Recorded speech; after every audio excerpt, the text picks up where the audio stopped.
It's edgy, eclectic, and above all, it's rock and roll. John Varvatos has made a name for himself in the luxury menswear industry, appealing to free-spirited style seekers who want to look sexy, elegant, and a little rebellious. I have two parts of my life, fashion and rock and roll, so I love that I'm able to blend the two.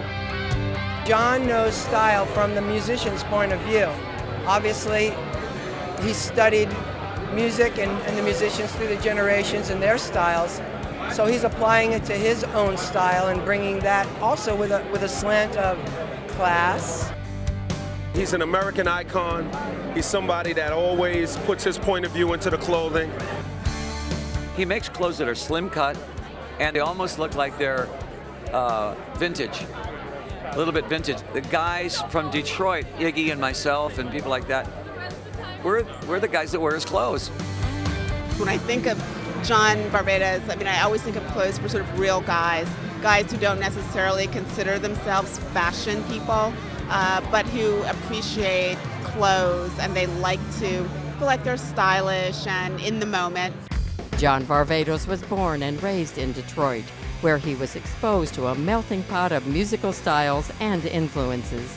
After graduating from college, Varvatos worked in men's retail for over a decade before founding his namesake label in 2000.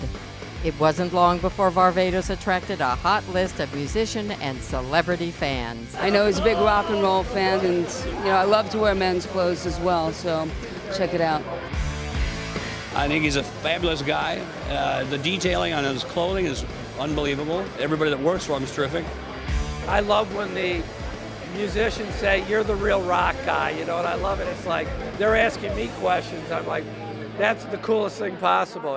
In 2008, Varvatos took over the space formerly occupied by CBGB, the legendary epicenter of New York's punk scene, which had been shut down 2 years prior.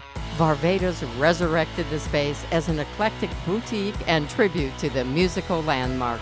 We really tried to maintain every inch of the history that we could maintain and kind of honor what was here. We're not at all trying to be CBGBs. We're just trying to make sure that the world still has the ability to enjoy part of what was here.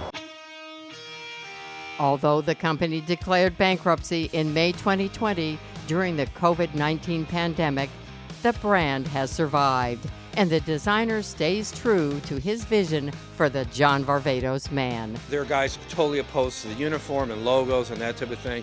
They really want to carry themselves in a certain way that's very them. And that's when I love the clothes the most, is when somebody wears them and I'm like, God, they look great. What we like is guys who want to create their own style.